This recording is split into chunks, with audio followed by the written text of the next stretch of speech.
रत्नाकर त्रिपाठी जी, रत्नाकर त्रिपाठी जी जी सबको सुन लिया, अभी भी कुछ बोलेंगे कि नींद आ रही है? अभी भी कांग्रेस पार्टी अब सोने के मूड में, मैंने सबको सुना जी। नहीं सुनिए, सदगुरु जी पार्टी की बात छोड़ दीजिए। हाँ। मैंने सबको सुना। आप मेरे पास 2 मिनट है ना, नहीं तो आप पहले सदगुरु जी के पास बोलिए ना, आपके पास है, उसके बाद जाऊंगा सदगुरु जी के पास, फिर वो लंबा बोले। हाँ बोलिए। तो मैं दीपांकर जी की, स्वामी जी को भी सुन रहा था। वो जाति विरोध की बात करते हैं और उन्होंने कहा कि तुम एक बूंद बनिया हो, एक बूंद ब्राह्मण हो, एक बूंद त्यागी भूमिहार हो। तो एक बूंद विष तो पूरे दूध को चौपट कर देता है, खत्म कर देता है। पूरे की पूरी अमृत को एक बूंद विष जो है खत्म कर देगा। तो जाति से तो बाहर स्वामी दीपांकर जी भी नहीं आ पाए हैं, भले वो कसम खिला रहे हो। और रही बात जाति विरोधी समाज की या फिर जाति मूलक समाज की, दोनों एक दूसरे के कॉन्ट्ररी है। देखिए, मैं आपको एक श्लोक बता रहा हूं। शास्त्रों में लिखा है, जन्मना जायते शूद्र संस्कारात् भवेत् द्विज, वेद पाठात् भवेत् विप्र, ब्रह्म जानाति ब्रह्मण। जन्म से आदमी क्षुद्र होता है और जब उसका संस्कार होता है तो विप्र होता है, द्विज होता है, दूसरा जन्म होता है। वेद पढ़ने से विप्र होता है और ब्रह्म जाने तो ब्राह्मण होता है। हमारे यहाँ आप देख लीजिएगा, सनातन धर्म में जितने भी लेखक हुए हैं बड़े, जिन्होंने बड़ी बातें लिखी हैं, उसमें से 70-80% जो हैं वो अगर आप जो वर्तमान ब्राह्मण के क्राइटेरिया में रखेंगे तो उसमें नहीं आते हैं। और मैं तो अब आपको अभी भी बोल रहा हूं कि आप धर्म पे ही क्यों जाते हैं?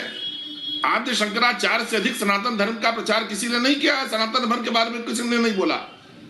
उन्होंने कहा कि न धर्मो न चार्थो न कामो न मोक्ष चिदानंद रूप शुभम शिवम। मैं धर्म से, अर्थ से, काम से और मोक्ष से परे हूं। न मे द्वेष रागो न मेलो मोहो मदो नैव मैं नैव मात्सर्य भाव। मैं द्वेष राग से, इससे ईर्ष्या से सबसे परे हूं। कर क्या रहे हैं भाजपा वाले? आपकी बड़ी सिलेक्टिव मेमोरी है सर। आपने सपा भी बोला, बसपा भी बोला कि स्वामी प्रसाद मौर्य भाजपा में थे, ये आपकी जबान से नहीं निकला। हाँ, सुनील सिंह साजन जी को मैं बोलूंगा कि साजन जी, जो आपने बोला ना, भ्राता पिता पुत्र उर्गारी, पुरुष मनोहर निखरत नारी, ये आप जो इंटरनेट का वर्जन पढ़ना है वो मत पढ़िए। सुनील जी, आप उपाध्याय जी ने लिखा है, उनके वर्जन पे जाइए। माता जो होती है ना, औरत जो होती है ना, वो कई वेश में होती है। माता होती है, स्त्री होती है। जब बोला जाता है कि ठुमक चलत रामचंद्र बाजत पैजनिया, विद्युम से अरुण अधर करके बोलते हैं, तो आप मुझे बताइए कौशल्या कैसे देख रही हैं राम को? राम आप और हम हैं। हम जब युवा होते हैं तो हमारी माता बड़ी आराम से देखती है, दिखत, अरे मेरा बेटा इस तरह बड़ा हो रहा है। आपने पौधा देखा है सर ना? पौधे को आप पानी देखते हैं, पौधे से पेड़ के बीच की जो है वो लिखा है तुलसीदास जी ने। तुलसीदास जी ने आप नारी का अपमान कहीं नहीं किया है। जब कहता है बाली कि धर्म हेतु अवतरहु गोसाई, मारही मोई व्याध के नाई। धर्म के लिए जन्म लिए हो गोसाई और मुझे व्याध बहेलिया की तरह मान रहे हो। मैं बैरी सुग्रीव पियारा, अवगुण कौन नाथ मोहि मारा। तब रामचंद्र जी कहते हैं, अनुज वधु भगनी सुत नारी, सुन सट कन्या समये चारी।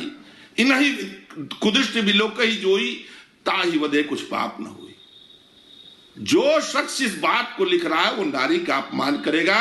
सुनील भाई, मैं आपको जानता हूं, इस चीज से परे है। इंटरनेट से बाहर आइए, पढ़िए, कहीं भी जाति के बारे में नहीं लिखा गया। मैं आदित्यनाथ जी की बात का समर्थन नहीं करता हूं, क्योंकि मैं जानता हूं कि धर्म जो है किसी से दूषित नहीं होता है। इसी बनारस के अंदर पंचगंगा के ऊपर जब चांडाल को कहा तुम हटो, आद्य शंकराचार्य ने, तो चांडाल ने कहा कौन हटे? आत्मा हटे कि शरीर हटे? उन्होंने कहा मैं अपवित्र हो जाऊंगा। उन्होंने कहा महाराज ये बताइए, सूर्य की रोशनी तो गंगा जी के जल में ही पड़ती है और मैं जो चांडाल बटी है उसमें ही पड़ती है। हमारे यहाँ क्या सूर्य शुद्ध हो जाता है? अद्वैतवाद का जन्म हुआ। मैं इससे अधिक नहीं बोलूंगा। गलत चीज मत बोलिए सुनील जी, उस पैनल पे भी मत बोलिए। गोस्वामी तुलसीदास जी हो, वेदव्यास हो, कोई नारी का अति सम्मान है। हमारे यहाँ पंचकन्या पूजी जाती है।